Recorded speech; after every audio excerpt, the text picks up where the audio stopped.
Memasuki hari ketiga, banjir di Desa Labuhan Permai, Kecamatan Sipang Pematang, Mesuji belum surut.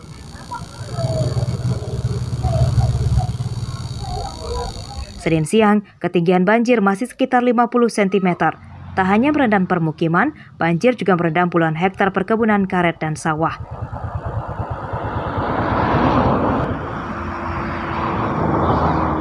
Data Pamong Desa Labuhan Permai, terdapat 16 rumah di Dusun 5 yang terendam banjir paling parah. Belasan rumah panggung di tempat lainnya juga terendam, namun air tidak masuk ke rumah. Aktivitas warga nyaris lumpuh akibat jalan desa terendam banjir. Mereka kini banyak beraktivitas menggunakan perahu.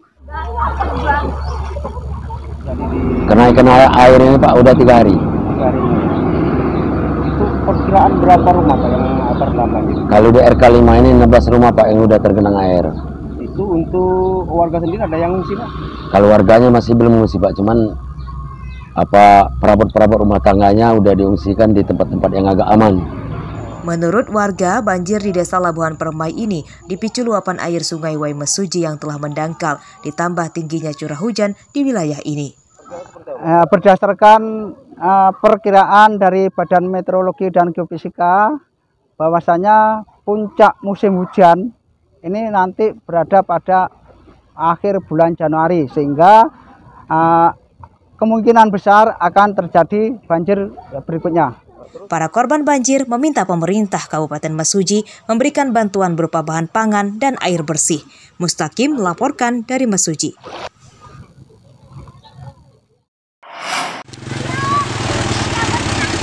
Sejumlah jalan desa di Kabupaten Tulang Bawang Senin siang terendam banjir setelah diguyur hujan lebat pada malam harinya. Salah satunya Jalan Poros Desa Tritunggal Jaya, Kecamatan Banjar Agung.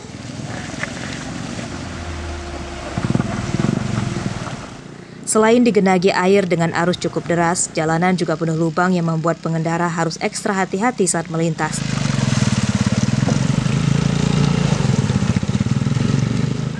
Pengendara truk yang paling khawatir terguling melintasi jalan seperti ini, apalagi saat membawa banyak muatan.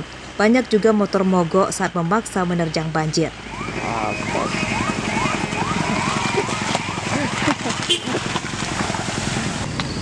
Ya kayak gini lah, susah lah. Berapa lama sih Bude surutnya biasanya dari banjir terjadi itu? Nanti kira-kira jam 11 sudah. Udah reda. Iya.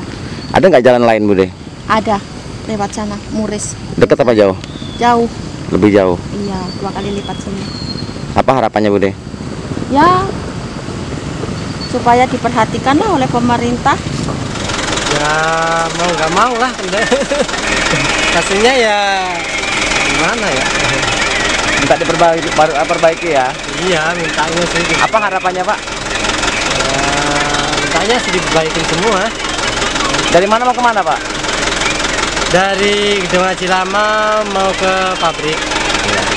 Pemerintah diminta tanggap dengan kesulitan yang dialami warga. Apalagi jalan ini merupakan akses utama warga untuk sekolah dan mengirim hasil pertanian menuju pusat kota Tulang Bawang. Mustaqim melaporkan dari Tulang Bawang.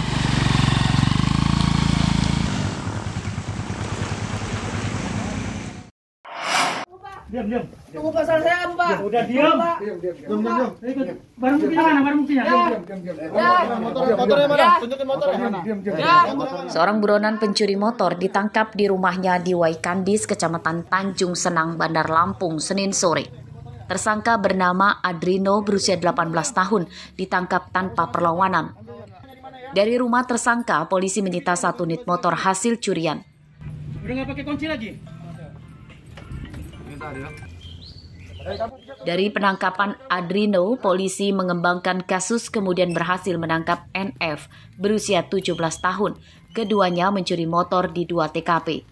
Tersangka menyasar motor yang diparkir di halaman dan teras rumah korban. Modus tersangka merusak kunci kontak motor yang akan dicurinya. Atau kendaraan yang ada di halaman rumah korban atau rumah warga, kemudian motor yang tidak terkunci stang diambil, kemudian di step oleh 2 motor beriringan.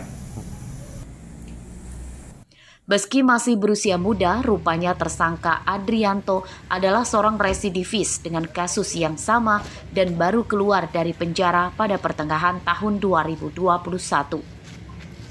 Penyidikan kasus ini masih akan dikembangkan polisi untuk memburu penadah motor.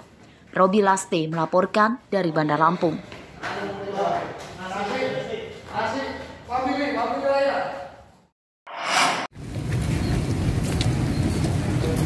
Memberantas begal dan pencuri motor akan menjadi prioritas Polres Lampung Utara pada tahun 2022.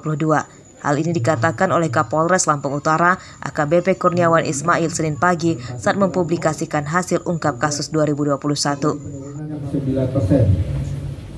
dari tahun 2048. Kasus begal dan pencurian motor paling dominan terjadi selama 2021 dan baru sekitar 60%-nya yang terungkap. Dari 53 pembegalan motor, baru terungkap 31 kasus. Pencurian dengan pemberatan atau curat 161 kasus dan baru terungkap 73 kasus. Pencurian mobil dan motor 69 kasus dan baru terungkap 21 kasus. Kasus narkoba 115 kasus dengan 142 tersangka telah ditangkap. Kegiatan yang menjadi atensi seperti 3C ya,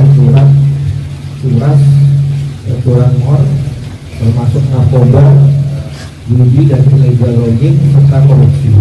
Namun kasus ini tetap kita terus kembangkan, ya, dari Satreskrim terus melakukan upaya-upaya pengungkapan kasus-kasus tersebut. Polres Lampung Utara berjanji akan membuat para pelaku begal dan pencuri motor yang belum ditangkap tidak akan bisa tidur nyenyak. Polisi mengklaim telah mengetahui identitas mereka dan masih mengejarnya. Ardio Haba melaporkan dari Lampung Utara. Stop.